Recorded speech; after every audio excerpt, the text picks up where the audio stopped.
Hello students. आज हम लोग मैग्नेटिक प्रॉपर्टीज ऑफ मटेरियल पढ़ने जा रहे हैं। आइए देखते हैं।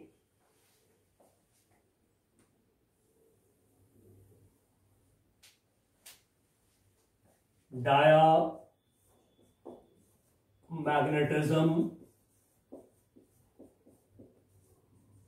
इसमें हम लोग डायामैग्नेटिक मटेरियल की स्टडी करेंगे एंड पारा मैग्नेटिज्म। और इसमें कंपेयर करते हुए इसलिए हम करना चाह रहे हैं कि बहुत सारे बच्चे जो बोर्ड के एग्जाम देना चाह रहे हैं तो उनको आता है कंपेयर करने के लिए, डिफरेंस बताने के लिए। आइए सबसे पहले हम इसको डिफाइन करते हैं। Diamagnetic substances, diamagnetic substances या कहिए materials are those substances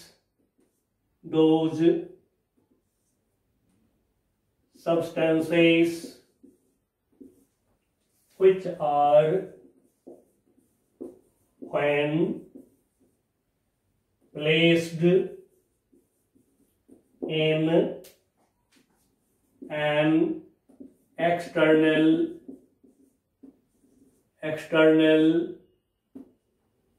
magnetic field, external magnetic field, then they get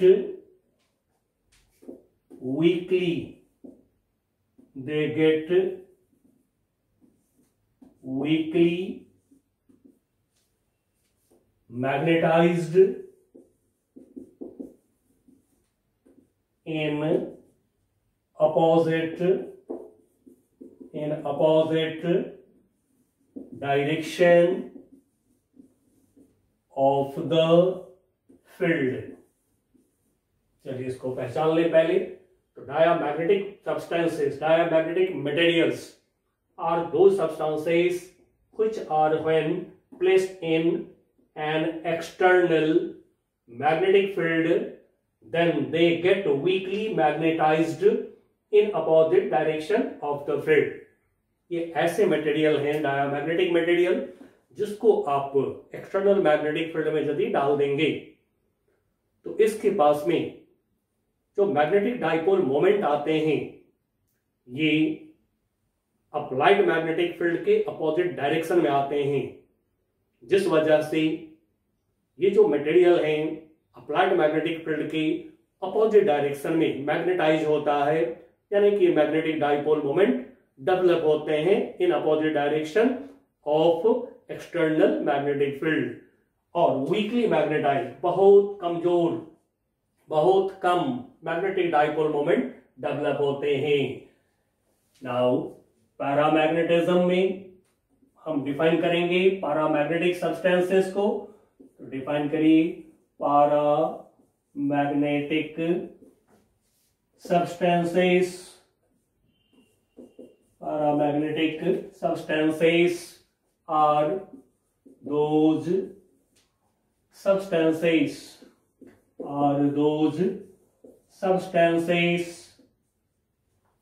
which are when placed in an external magnetic field, they get magnetized,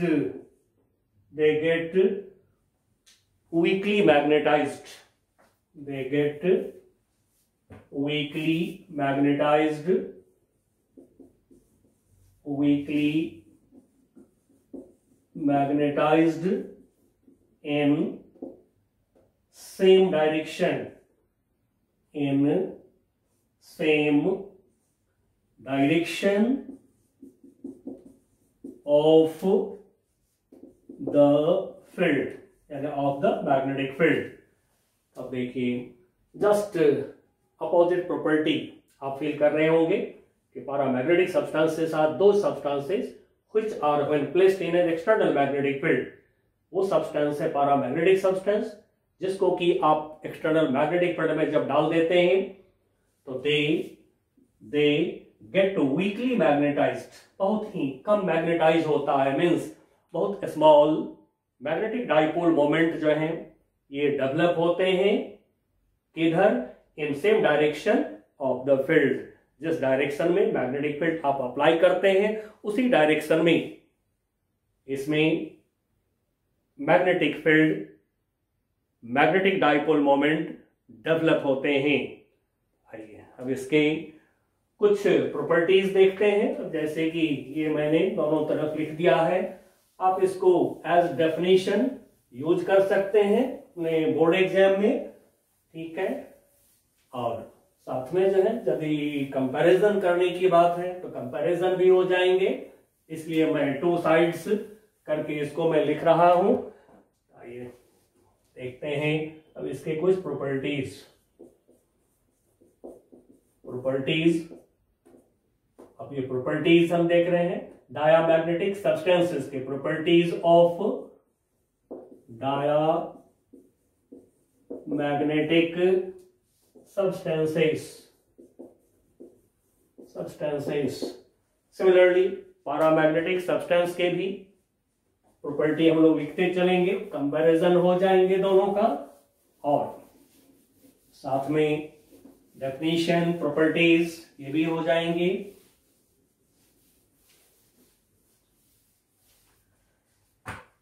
आइए इसका एक प्रॉपर्टी ले रहे हैं, number 1, their individual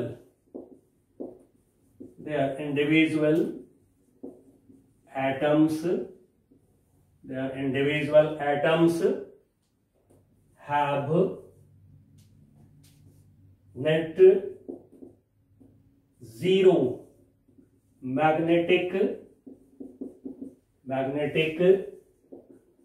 dipole moment of their own, यानी कि खुद का। तो जो डायामैग्नेटिक सब्सटेंस, डायामैग्नेटिक मटेरियल की जो एटम्स होते हैं, या यहां पर मोलेक्यूल्स भी बोल सकते हैं, आयंस भी बोल सकते हैं, डायामैग्नेटिक मटेरियल की मोलेक्यूल हो, आयन हो, सबके पास में net zero magnetic dipole moment होते हैं ऑफ देयर ओन, यानी कि खुद के वजह से, कोई एक्सटर्नल वजह से नहीं, खुद का, अपने का नेट मैग्नेटिक मोमेंट जीरो होते हैं। नाउ ठीक अपोजिट प्रॉपर्टी, ये प्रॉपर्टी ले रहे हैं, प्रॉपर्टीज ऑफ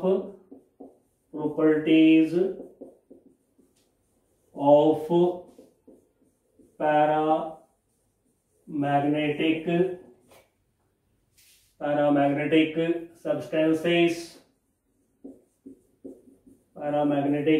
सब्सटेंसेस या मटेरियल के ही। नंबर 1 लिखिए, मैं बोलता हूं, their individual atoms ब्रैकेट में, और मोलेक्यूल और आयंस भी लिख लीजिए, और ions have net non-zero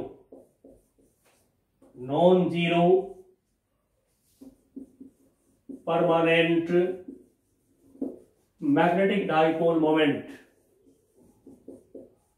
magnetic dipole moment, जो पैरामैग्नेटिक मटेरियल हैं, इनके जो एटम्स होते हैं, मॉलिक्यूल्स होते हैं, इनके पास में permanent non zero magnetic dipole moment होते हैं। अब कुछ ऐसे मटेरियल का हम लोग नाम भी लिख लें। ऐसे तो चार्ट आप बुक में देखेंगे, वहां से आपको नाम मिलेंगे, बट यहाँ पर हम लोग लिख लेते हैं। अब जैसे डायामैग्नेटिक मटेरियल है, ऐसे तो डायामैग्नेटिज्म सभी मटेरियल में पाए जाते हैं, फिर भी इसमें जैसे ट्रांजिशन एलिमेंट्स हैं, कॉपर, सिल्वर, गोल्ड, गैस में नाइट्रोजन, लेकिन एसटीपी पर, नाइट्रोजन एट एसटीपी,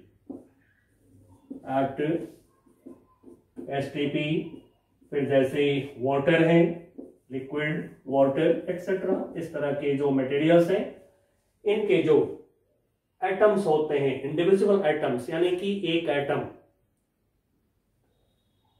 इन सब के इंडिविजुअल एटम्स या इनके मॉलिक्यूल ले लीजिए, एक मॉलिक्यूल ले लीजिए, एक आयन इनमें से किसी का हो, देन उसके पास में net zero magnetic dipole moment होते हैं ऑफ देयर ओन, यानी खुद की वजह से।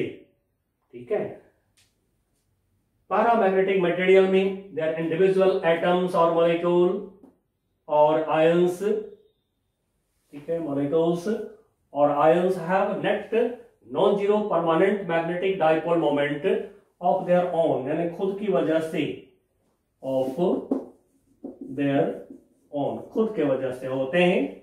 अब ऐसा मटेरियल जैसे प्लैटिनम,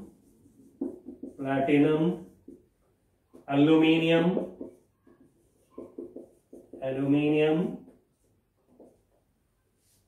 कैल्शियम, गैस में ऑक्सीजन एक्सेट्रा, बहुत है। इस तरह के कुछ जो मटेरियल्स हैं उस पर हम नजर रखेंगे।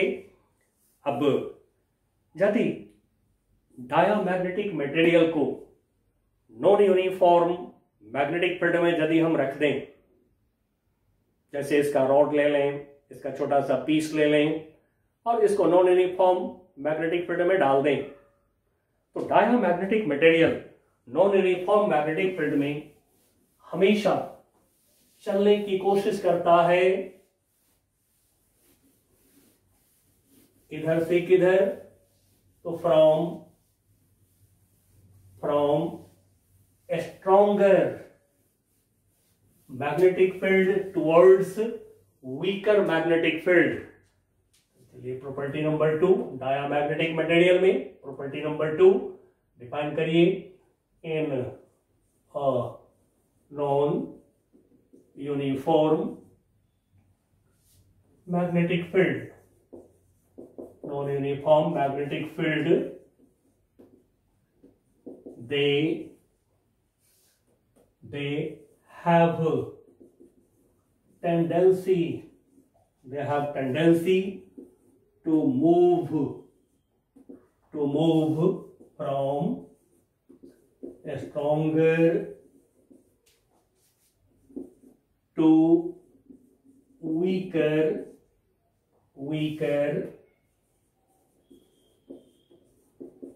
magnetic field region, या फिर कहिए towards weaker part of magnetic field region, या that means इधर stronger magnetic field region है, उधर से weaker magnetic field region के तरफ हमेशा चलने की कोशिश करता है। कौन? Diamagnetic material. ये थोड़ा सा यहां मैं ऊपर लिख देता हूं, कोई कंफ्यूजन ना हो। डाया मैग्नेटिज्म हम लोग ले रहे हैं। नाउ प्रॉपर्टीज ऑफ पैरामैग्नेटिज्म में ठीक अपोजिट प्रॉपर्टी है डाया के, जस्ट अपोजिट प्रॉपर्टी है। अब अपोजिट प्रॉपर्टी क्या होगा सोचिए। यदि नॉन यूनिफॉर्म मैग्नेटिक फील्ड में डाल देते हैं पैरामैग्नेटिक सब्सटेंस को, पैरामैग्नेटिक मटेरियल को, तो किधर चलेगा? तो वो चलेंगे from weak to stronger magnetic field region के तरफ चलेगा पैरामैग्नेटिक मटेरियल। डिफाइन करिए number 2, in non uniform magnetic field, non-uniform magnetic field, they मतलब paramagnetic material, paramagnetic substance, they have tendency to move from weaker to stronger region of magnetic field, region of या part of magnetic field,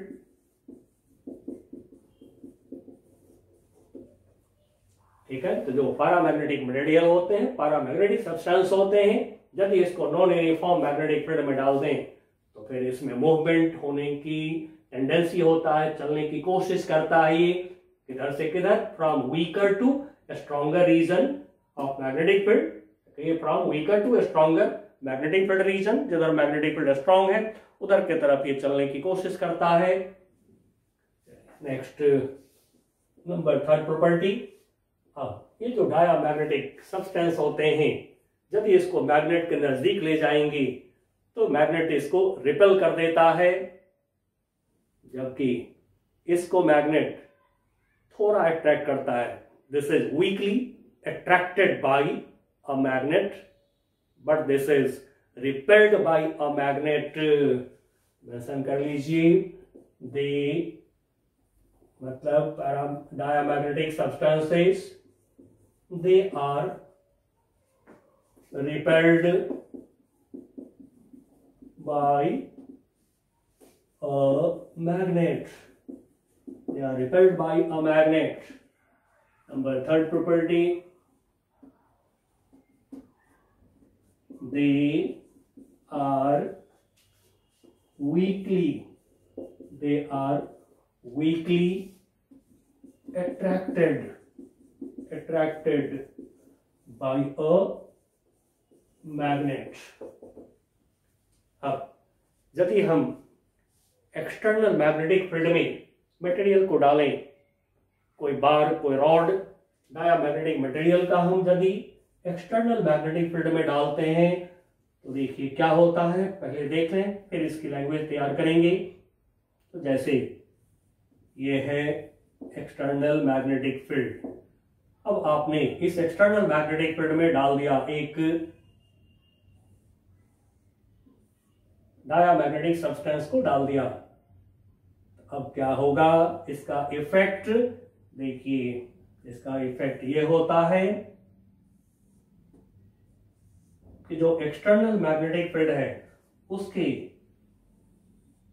थोड़े से line जाता है इसके अंदर, लेकिन maximum जो फील्ड लाइंस हैं वो ऐसे रिपेल कर दिए जाते हैं, एक्सपेल कर दिए जाते हैं, यानी बाहर ढकेल दिया जाता है फील्ड लाइंस को। तो इस तरह से ये अंदर जाना पसंद नहीं करता है। मैग्नेटिक फील्ड लाइंस को ये रिपेल कर देते हैं। तो यूनिफॉर्म मैग्नेटिक फील्ड में यदि आपने डाल दिया, कहीं एक्सटर्नल मैग्नेटिक फील्ड में डाल दिया डायामैग्नेटिक मटेरियल की कोई रॉड को, तो इस तरह से जो है मैग्नेटिक फील्ड लाइंस ये आपकी बाहर से गुजरते हैं, ज्यादा मैग्नेटिक फील्ड लाइन बाहर से गुजरते हैं।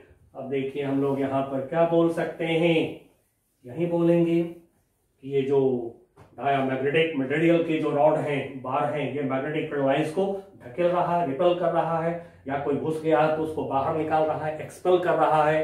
एंड सो यहां पर हम बोलेंगे दे यानी डायामैग्नेटिक मटेरियल दे रिपेल और एक्सपेल, दे रिपेल और expel magnetic field lines, magnetic field lines in an external magnetic field. अब पैरामैग्नेटिक मटेरियल का यदि रॉड लेते हैं तो ये जो मैग्नेटिक फील्ड लाइन है वो सिमट जाते हैं, कॉन्सेंट्रेट होते हैं, इसके अंदर जमा होते हैं, इकट्ठा होते हैं, कॉन्सेंट्रेट होते हैं। पहले लैंग्वेज लिख लें, दे कॉन्सेंट्रेट, ये जो मटेरियल है ये कॉन्सेंट्रेट करता है, इकट्ठा करता है। They concentrate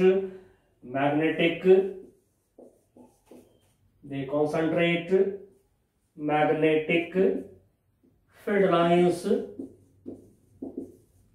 in an external magnetic field का फिगर दिखा दीजिए। ये लिया हमने एक बार एक रॉड पैरामैग्नेटिक मटेरियल का, अब एक फील्ड लाइन दिखाया और भी फील्ड लाइंस ये ऐसे कॉन्सेंट्रेट हो रहा है,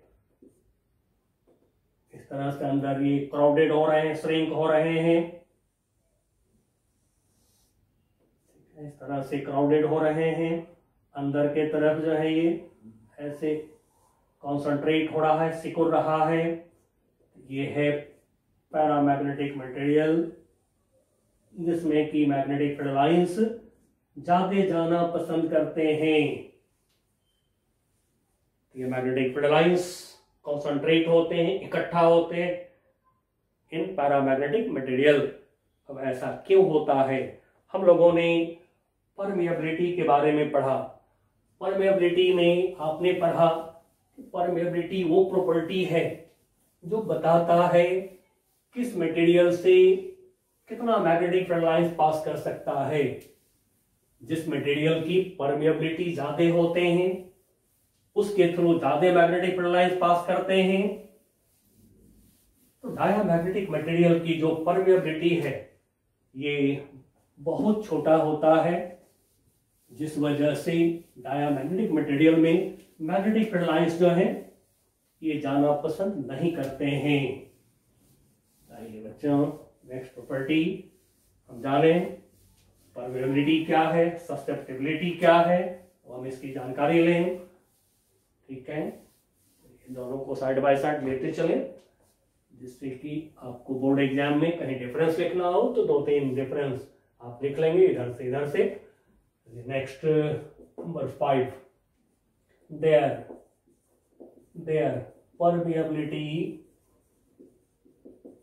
permeability is very small।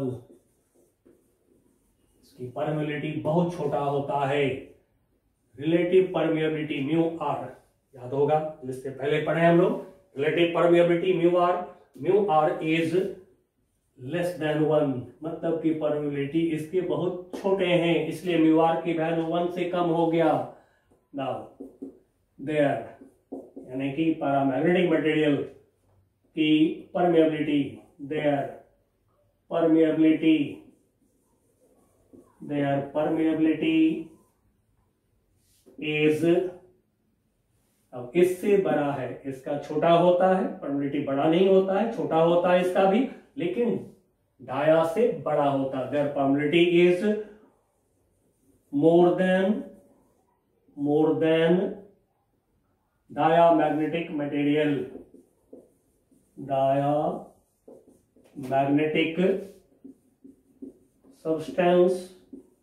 Substances या सब्सटेंस के जगह पर मटेरियल भी बोल सकते हैं, मटेरियल्स। बट इट इज यानी परमिएबिलिटी इज स्मॉल, परमिएबिलिटी छोटा होता है, लेकिन डायामैग्नेटिक मटेरियल से, डायामैग्नेटिक सब्सटेंस से बड़ा होता है। अब थोड़ा सा जानकारी ले लें। Mu r relative permeability of paramagnetic material is greater than 1 से बड़े होते हैं। नेक्स्ट हम ले रहे हैं ससेप्टिबिलिटी, देयर ससेप्टिबिलिटी। ठीक है, देयर ससेप्टिबिलिटी यानी कि डायामैग्नेटिक मटेरियल की ससेप्टिबिलिटी, देयर ससेप्टिबिलिटी, जिसको हम लोगों ने जो पढ़ा इससे पहले के टॉपिक में काई से डिनोट किया था। काई कैसे लिखते हैं, उल्टी इंटीग्रेशन, और इसको ऐसे काट दिया, ये काई हो गया।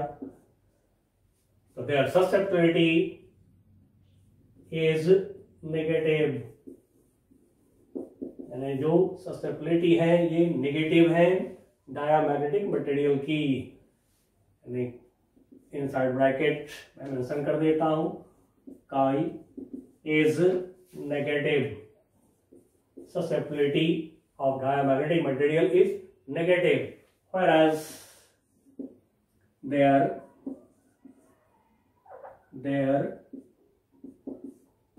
susceptibility chi is positive, ये पॉजिटिव होते हैं बट स्मॉल, लेकिन कम होते हैं बट स्मॉल। आगे इसको फेरोमैग्नेटिक मटेरियल से कंपेयर करेंगे, पैरामैग्नेटिक मटेरियल को। तो फेरोमैग्नेटिक मटेरियल की ससेप्टिबिलिटी पारा से बड़ा होता है, परमेबिलिटी भी फेरोमैग्नेटिक मटेरियल की पारा से बड़ा होता है, ठीक है। तो अब ये जो ससेप्टिबिलिटी है डायामैग्नेटिक मटेरियल की, ये टेम्परेचर पर डिपेंड नहीं करता है, ठीक है। इसी में मेंशन कर लीजिए, काई डायामैग्नेटिक मटेरियल की काई, एंड कर दें इसको, एंड कर दिए, एंड काई डायामैग्नेटिक मटेरियल की susceptibility does not depend on temperature, लेकिन ये जो है एंड काई susceptibility of paramagnetic material decreases if their temperature, यानी कि सब्सटेंस की टेम्परेचर, मटेरियल की टेम्परेचर increases यदि पैरामैग्नेटिक सब्सटेंस, पैरामैग्नेटिक मटेरियल के टेम्परेचर को इंक्रीज करेंगे तो ससेप्टिबिलिटी इसका डिक्रीज करता है। आगे हम लोग क्यूरी लॉ देखेंगे, वहां और भी क्लियर आपको पता चलेगा। ऐसे फिलहाल ब्रैकेट में मैं लिख दे रहा हूं, susceptibility is inversely proportional to absolute temperature of the paramagnetic material. Number 7 में अब हम आ जाएं। अब जो परफेक्ट डायामैग्नेटिक मटेरियल होते हैं, ये दिखाता है सुपर कंडक्टर। चलिए अब यहां से हम कंपैरिजन करना छोड़ के अब इंडिविजुअल पे आते हैं, ठीक है। 6 कंपैरिजन कर दिए हैं। यदि आपको बोर्ड एग्जाम में लिखना हो तो कोई भी 2, 3 जितना मार्क्स का हो क्वेश्चन आप देख लेंगे, उसके अकॉर्डिंगली आप जो है कंपैरिजन कर लेंगे। अब हम लोग अलग अलग लेते हैं थोड़ा इसको, ठीक है। कंपैरिजन जो है अब नहीं करना है, अब इंडिविजुअली लेना है। अब इसे हमें दोनों मटेरियल को अलग अलग अब थोड़ी सी हम लोग पढ़ेंगे।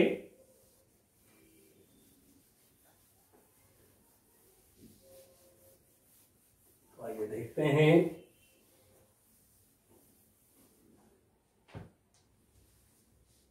सबसे पहले इन डायामैग्नेटिज्म में पहले थोड़ी सी बात करें हम।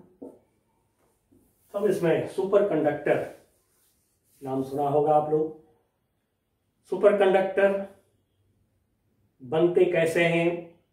तो जब किसी मेटल की टेम्परेचर को बहुत बहुत कम कर देते हैं, when a metal is cooled to very low temperature, then it has perfect conductivity, मतलब कि its conductivity is maximum, बहुत बड़ा कंडक्टिविटी, परफेक्ट कंडक्टिविटी इसको कहते हैं।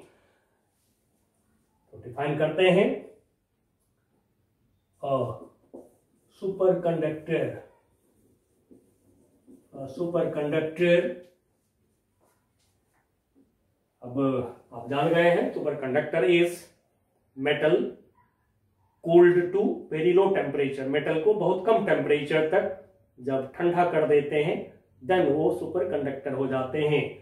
तो super conductor has perfect conductivity, और साथ में एक और बहुत ही अच्छा प्रॉपर्टी है इसके पास में, and perfect diamagnetism.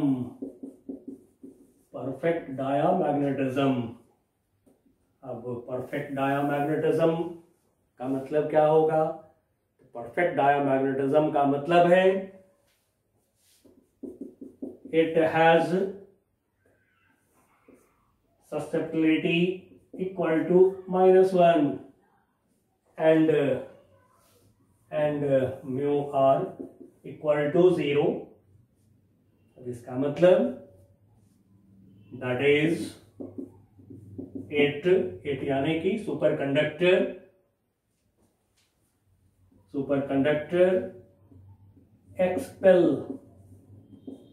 expel all the magnetic field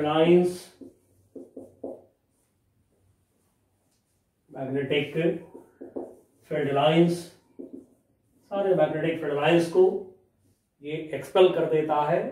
यदि कोई इसके अंदर गया तो उसको बाहर फेंक देता है सारे फील्ड लाइंस को। तो ये है सुपर कंडक्टर जिसमें परफेक्ट डायामैग्नेटिक प्रॉपर्टी है। अब इसी प्रॉपर्टी की एक बहुत इंपॉर्टेंट एप्लीकेशन है जो सुपर फास्ट ट्रेन्स होते हैं जो रेल के ऊपर चलते हैं, ठीक है, सुने होंगे आप लोग। उसमें यही सुपर कंडक्टर को यूज करा जाता है।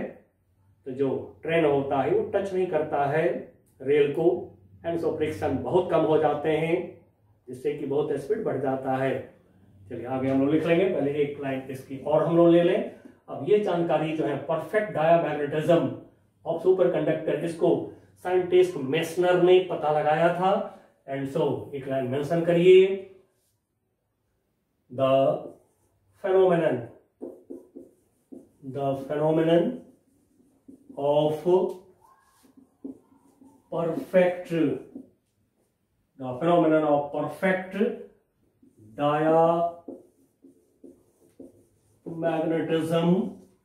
diamagnetism of a superconductor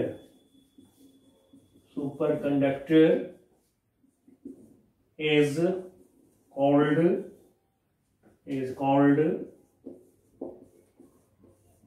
मेसनर्स, scientist के नाम मेसनर के नाम से मेसनर्स इफेक्ट मेंशन कर लीजिए। Super conductor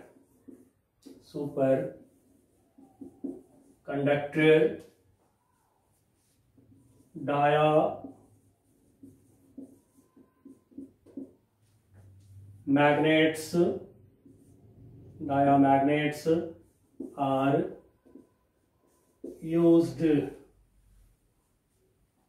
in a superconductor diamagnetic property, ऐसे भी बोलते हैं, used in running magnetically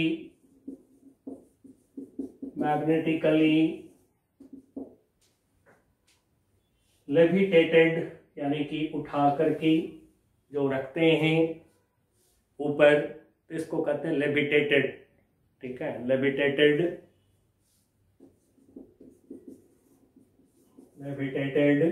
super fast trains.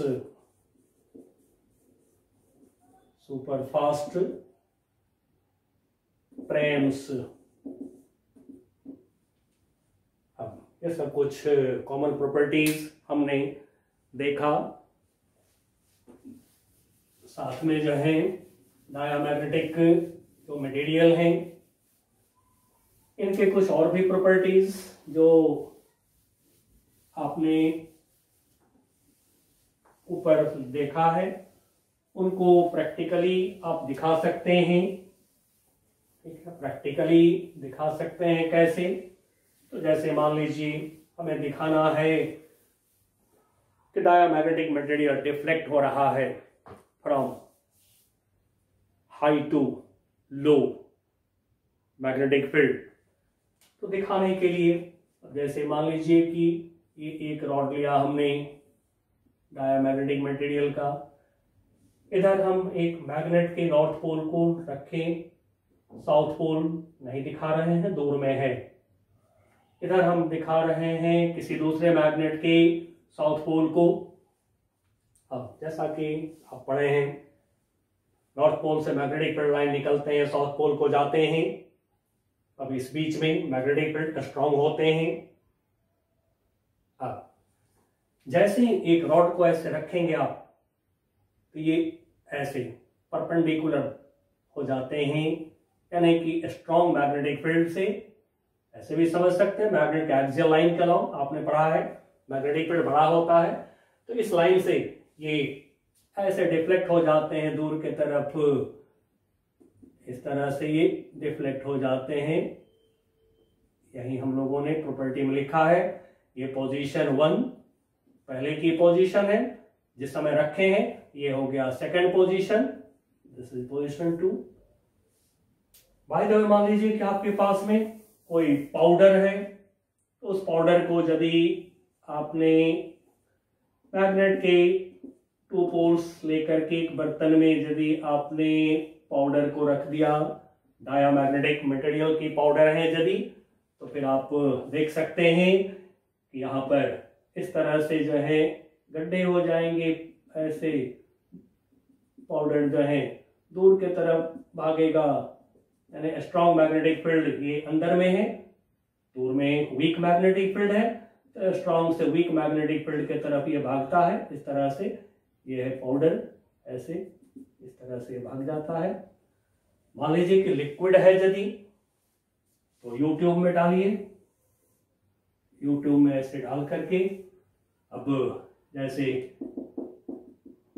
Diamagnetic liquid है, हम इसकी जांच करना चाह रहे हैं, इसकी प्रॉपर्टी को देखना चाह रहे हैं, तो कोई भी एक आर्म में, यूट्यूब में किसी भी एक आर्म में आप मैग्नेटिक फील्ड अप्लाई करिए, नॉर्थ पोल साउथ पोल, एक मैग्नेट का नॉर्थ एक मैग्नेट का साउथ ऐसे लाइए नजदीक, तो अंदर में मैग्नेटिक फील्ड स्ट्रांग होगा।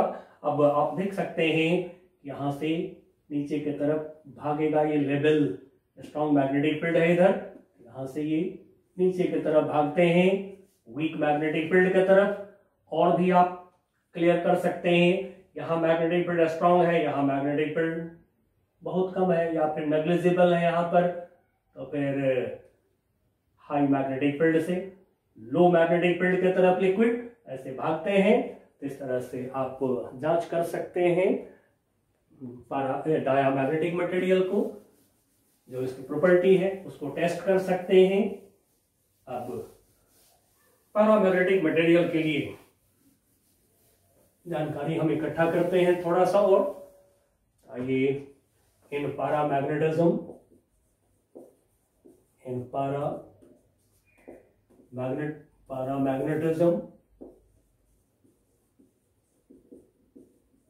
पैरामैग्नेटिज्म में जो भी एक्सपेरिमेंट्स हम लोगों ने करके देखा था वही एक्सपेरिमेंट पैरामैग्नेटिज्म में करते हैं। एक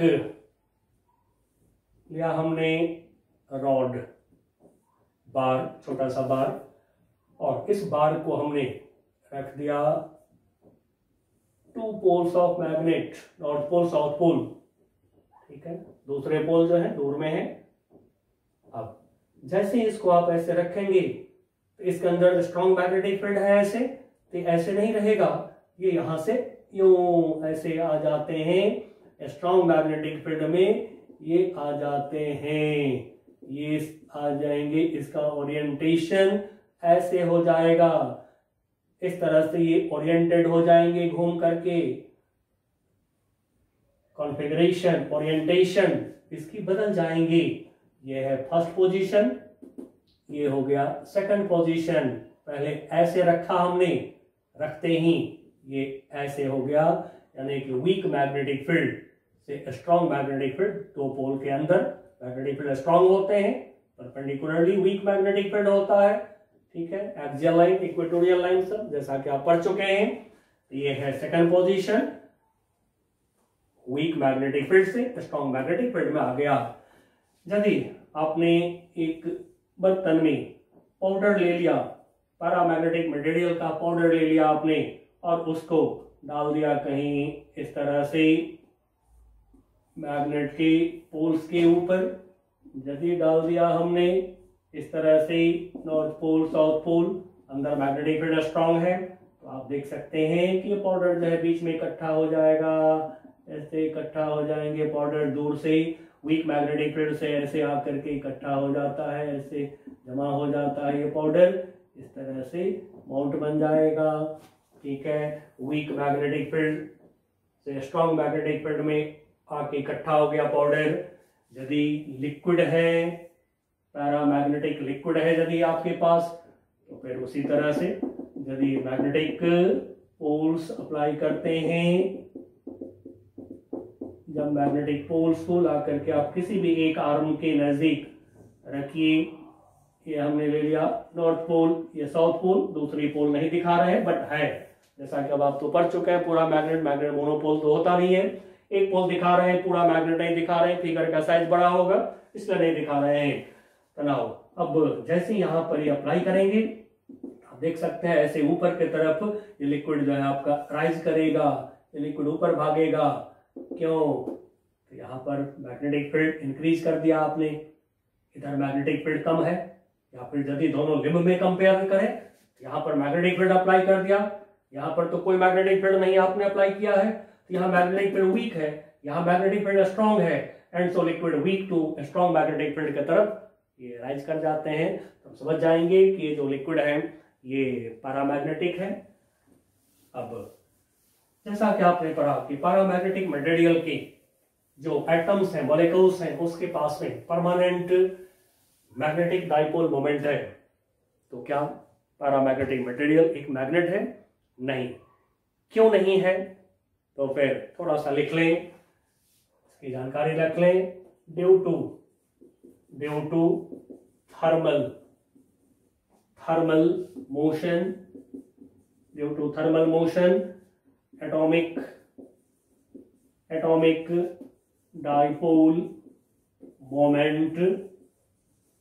atomic dipole moments in a paramagnetic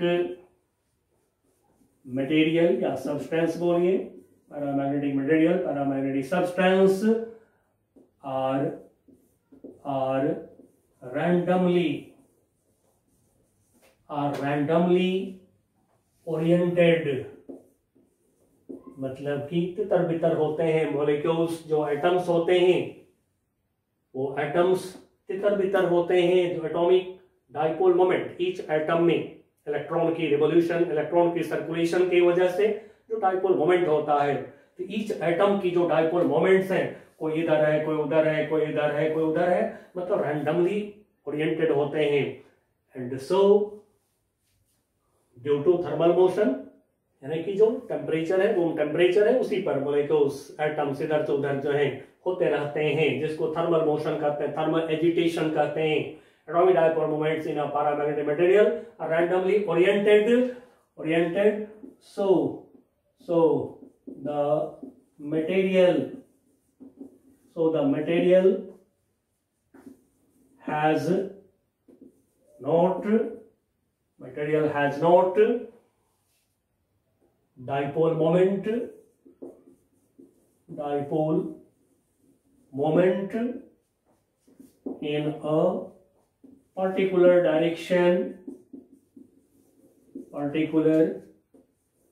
direction but when external magnetic field is applied,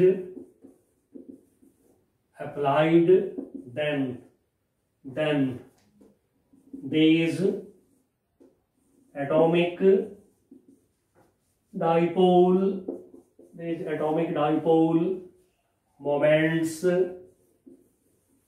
moments get aligned या कहिए ओरिएंटेड, सज जाते हैं, गेट अलाइंड, सज जाते हैं in the direction of the field के डायरेक्शन में जो एटॉमिक डाइपोल मोमेंट है वो सज जाते हैं।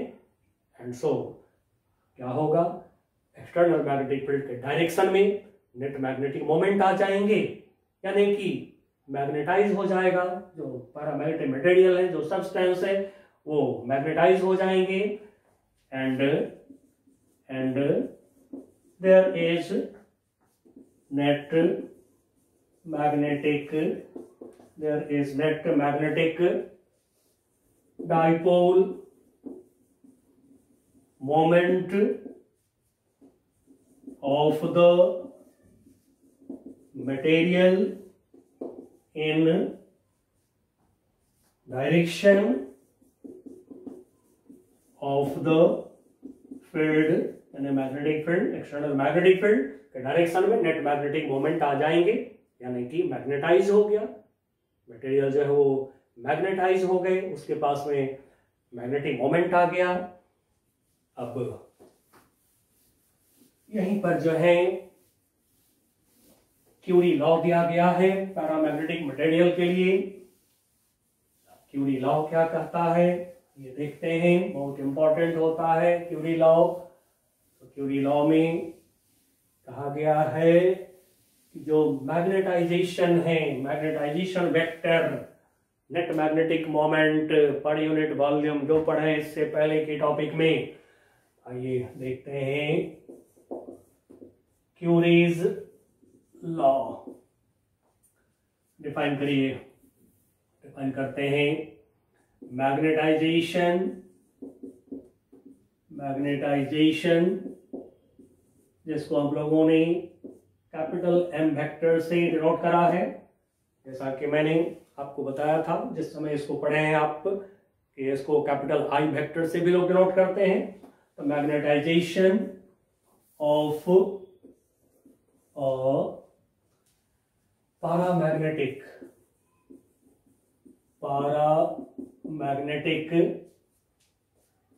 सब्सटेंस या मटेरियल, बोलिए मटेरियल is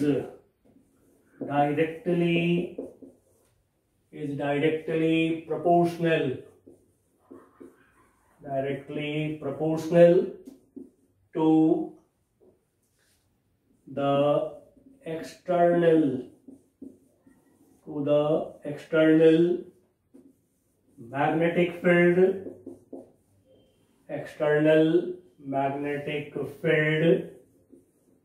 इसको बी नॉट वेक्टर से डिनोट करते हैं, external magnetic field B naught, and inversely proportional, यानी कि मैग्नेटाइजेशन एंड इनवर्सली प्रोपोर्शनल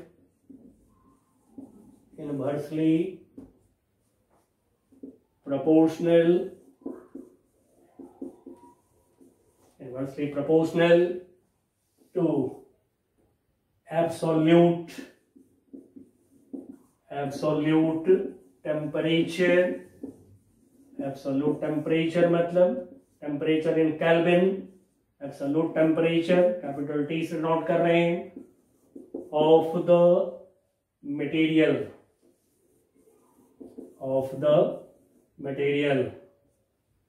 अब इसको इक्वेट कर दीजिए, पहले प्रोपोर्शनल करें, दैट इज जो स्टेटमेंट है m, अब हम इसको ले रहे हैं स्केलर फॉर्म में, m is directly proportional to external magnetic field and this is inversely proportional to absolute temperature। और ध्यान रखिएगा मैग्नेटाइजेशन को हमने कैपिटल M वेक्टर लिया है, कैपिटल M से, यानी कि magnetic moment per unit volume. ठीक है, हम लोगों ने शुरू में कैपिटल M से मैग्नेटिक डाइपोल मोमेंट को दिखा लिए थे, लेकिन यहाँ पर हम लोगों ने मैग्नेटाइजेशन को लिया है कैपिटल M, इसलिए कोई कंफ्यूजन ना हो किन्हीं को। ठीक है, मैग्नेटाइजेशन है ये, magnetic dipole moment, net magnetic dipole moment per unit volume है ये। नाउ दोनों को एक साथ लिखें, कंबाइन करके लिखें, that is M magnetization proportional to V naught upon T। अब इसको हम इक्वल कर रहे हैं, that is M equal to constant C V naught upon T। देखिए ये जो इक्वेशन में C आया है, this is Curie constant for a material where C, ठीक है, यहां से where C is Curie constant for a paramagnetic material या सब्सटेंस बोलिए। जैसा कि हम लोग पढ़े हैं, पीछे पढ़े हैं कि M जो है काई into H, where H is magnetic intensity, जो आप पढ़े हैं, और मैं साइड में लिख रहा हूं आपकी जानकारी के लिए, याद दिलाने के लिए, जो हम लोग पढ़े हैं। मैग्नेटाइजेशन इज काई यानी susceptibility into H magnetic intensity. अब इसको इक्वेशन 1 में हम यूज कर रहे हैं। फिर आपने पढ़ा है पीछे B naught equal to mu naught into H, आइए इसमें यूज कर दें। तो फिर बाय इक्वेशन 1 M के जगह पर chi into H equal to C B naught के जगह पर mu naught into H upon T। अब H से H कैंसल है, तो फिर काई इक्वल टू हो गया हमारा C mu naught upon T। अब देखिए बच्चों, ये इक्वेशन हमें सजेस्ट कर रहा है कि जो ससेप्टिबिलिटी है, परमेबिलिटी है पैरामैग्नेटिक मटेरियल का, उसका रिश्ता टेम्परेचर के साथ भी है। साथ में अब आप यहां से एक बात फील कर सकते हैं कि मैग्नेटिक फील्ड को यदि इंक्रीज करते हैं, यदि टेम्परेचर को डिक्रीज करते हैं, तो क्या होगा, ये बढ़ेगा। ठीक है, बढ़ते बढ़ते बढ़ते बढ़ते जब सारे डाइपोल मोमेंट वन डायरेक्शन में हो जाएंगे, तो क्या होगा, सैचुरेशन आ जाएंगे। सारे magnetic dipole moment one direction में हो गया, उसके बाद फर्दर अब ये बढ़ नहीं सकता है, because this is net magnetic moment per unit volume है ये, and so magnetization will be saturated. इसको कहते हैं magnetization in condition of saturation. चलिए बच्चों, हम लोगों ने डाया और पैरामैग्नेटिज्म की पूरा स्टडी कर लिए हैं। अब नेक्स्ट क्लास में मिलते हैं, तो फेरो मैग्नेटिक मटेरियल, फेरो मैग्नेटिज्म की स्टडी करेंगे, एंड साथ में हिस्टेरेसिस, इलेक्ट्रोमैग्नेट, परमानेंट मैग्नेट, इन सब की स्टडी करेंगे। तब तक के लिए बाय बाय।